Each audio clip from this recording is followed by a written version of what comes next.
ഏഴാമത്തെ ഇഡിയുടെ സമൻസും കീറി എറിഞ്ഞുകൊണ്ട് അരവിന്ദ് കെജ്രിവാൾ ശക്തമായ ഭാഷയിൽ പറഞ്ഞു വെക്കുന്നത് രണ്ട് കാര്യങ്ങളാണ്.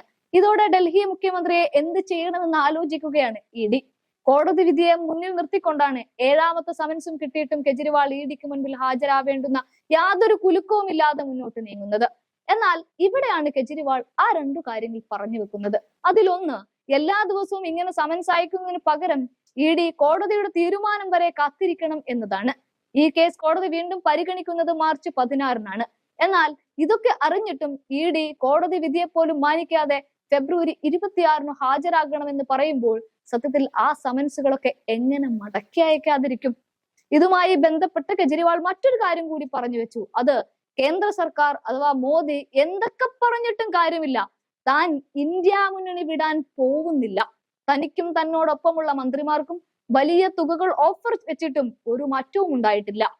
ഇന്ത്യ മുന്നണിയോടൊപ്പം എന്ന് ഉറപ്പിച്ചു തന്നെ പറഞ്ഞു കെജ്രിവാൾ. ഇനി രണ്ടാമത്തെ കാര്യം, അത് തനിക്ക് നൊബേൽ സമ്മാനം കിട്ടണമെന്നുള്ളതാണ്. അതങ്ങനെ വെറുതെ പറഞ്ഞു പോയതൊന്നുമല്ല. എന്തിനാണ് എന്നല്ലേ, കേന്ദ്രം അങ്ങേ അറ്റം വരെ തന്നെ ബുദ്ധിമുട്ടിച്ചിട്ടും ഡൽഹി ഭരണം നടത്തുന്നതിന്. ചില വ്യക്തമായ കാര്യകാരണങ്ങൾ ചൂണ്ടിക്കാണിച്ചതിന് ശേഷമാണ് കെജ്രിവാൾ കൗതുകമെന്ന് തോന്നുമെങ്കിലും ഇത്തരം ഒരു കാര്യം പറഞ്ഞു വെച്ചത്. അതായത് BJP സർക്കാരിന് ഭയന്ന് AAP സർക്കാരിന്റെ നിർദ്ദേശങ്ങൾ ഉദ്യോഗസ്ഥർ പാലിക്കുന്നില്ല എന്നും, ഇങ്ങനെ രണ്ട് സർക്കാരുകൾ തമ്മിലുള്ള സംഘർഷങ്ങൾക്കിടയിൽ ദേശീയ തലസ്ഥാനത്ത് ഭരണം നടത്തുന്നതിന് തനിക്ക് നൊബേൽ സമ്മാനം നൽകണമെന്നുമാണ് അരവിന്ദ് കെജ്രിവാൾ BJPയെ കടന്നാക്രമിച്ചുകൊണ്ട് വ്യക്തമാക്കുന്നത്. ഇതാണ് രണ്ടാമത്തെ കാര്യം. ഡൽഹിയിലെ സ്കൂളുകളുടെയും ആശുപത്രികളുടെയും നിർമ്മാണം തടസ്സപ്പെടുത്താൻ BJP ശ്രമിച്ചു എന്നും, അവരുടെ മക്കളെപ്പോലെ നിർദ്ധരുടെ കുട്ടികളും ഒരേ നിലവാരത്തിലുള്ള വിദ്യാഭ്യാസം ലഭിക്കണമെന്ന ആഗ്രഹമൊന്നും BJPക്ക് ഇല്ല എന്നും ഇവിടെ അദ്ദേഹം കൂട്ടിച്ചേർക്കുന്നുണ്ട്. ഡൽഹിയിൽ എങ്ങനെയാണ് ഭരണം നടത്തുന്നതെന്ന് തനിക്ക് മാത്രമേ അറിയും, അതിന് തനിക്കൊരു നൊബേൽ സമ്മാനം ലഭിക്കണമെന്നാണ് കെജ്രിവാൾ അടിവരയിട്ട് പറഞ്ഞത്. അതേസമയം ഡൽഹിയിൽ ഭരണം നടത്തുന്നതിന്റെ തിക്താനുഭവങ്ങൾ ചൂണ്ടിക്കാണിക്കുന്ന മറ്റു ചില കാര്യങ്ങൾ കെജ്രിവാൾ എടുത്തു പറയുന്നുണ്ട്. കുടിശ്ശികയുള്ള വാട്ടർ ബില്ലുകൾ ഒറ്റത്തവണ തീർപ്പാക്കുന്നതിൽ നിന്ന് AAP സർക്കാരിനെ തടസ്സപ്പെടുത്തുന്നതുമായി ബന്ധപ്പെട്ട് നടന്ന പ്രതിഷേധ സമരത്തിൽ സംസാരിച്ചുകൊണ്ടാണ് അദ്ദേഹം ഇതൊക്കെ പറയുന്നത്. ഡൽഹി ജൽ ബോർഡ് പദ്ധതി പാസാക്കി. ഇനി ഈ പദ്ധതി മന്ത്രിസഭ പാസാക്കേണ്ടതുണ്ട്. എന്നാൽ ഈ പദ്ധതി നിർത്താൻ BJP ഡൽഹി LGയോട് ആവശ്യപ്പെടുകയാണ്. ഉദ്യോഗസ്ഥരെ ഭീഷണിപ്പെടുത്തി അവർ പേടിച്ചിരിക്കുകയാണ്. എന്തുകൊണ്ടാണ് ബിൽ കൊണ്ടുവരാത്തതെന്ന് ആരോഗ്യമന്ത്രി സൗരഭ് ഭരദ്വാജയും വിദ്യാഭ്യാസ മന്ത്രിയായ അതിഷിയും ഉദ്യോഗസ്ഥരോട് ചോദിച്ചപ്പോൾ തങ്ങളെ ഭീഷണിപ്പെടുത്തിയിരിക്കുകയാണ് എന്നും, മനീഷ് സിസോദിയും സത്യേന്ദർ ജെയിനും ജയിലിൽ കിടക്കുന്നത് പോലെ തങ്ങളും കിടക്കേണ്ടി വരുമെന്നാണ് അവർ പറഞ്ഞത് എന്നുമാണ്. മാത്രമല്ല, ഇഡിക്കും CBIക്കും കള്ളക്കേസുകൾ നൽകി BJP ജയിലിൽ അടക്കുമെന്നും പറഞ്ഞു എന്നും ഉദ്യോഗസ്ഥർ പറയുന്നതോടെ കാര്യങ്ങൾ ഒന്നും നീങ്ങുന്നില്ല.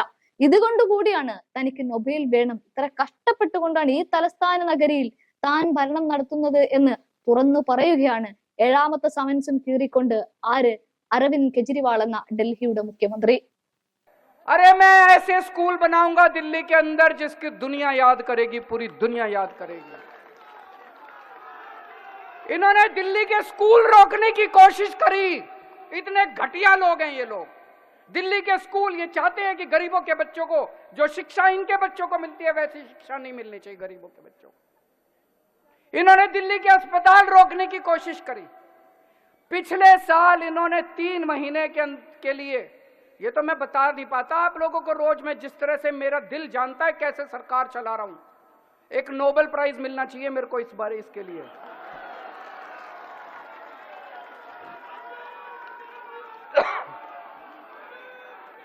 कि किस तरह से BJP वालों ने और दिल्ली के LG ने दिल्ली के लोगों को दुखी करा और किस तरह से दिल्ली वालों का बेटा करके दिल्ली के लोगों की सारी समस्याओं का समाधान केजरीवाल। इस बात के लिए नोबेल प्राइज मिलना चाहिए। पर मेरा नोबेल प्राइज तो आप लोग हो, मेरा नोबेल प्राइज आप लोग हो। कल जब मैं गोविंदपुरी में गली गली में घूम रहा था, घर घर में जा रहा था, लोग सब जगह एक ही कह रहे थे, जी भरोसा आप ही के ऊपर है, जी भरोसा आप ही के ऊपर है, आप ही ठीक कराओगे इनको। मैंने कहा मेरे ऊपर भरोसा रखना, बोले जी आप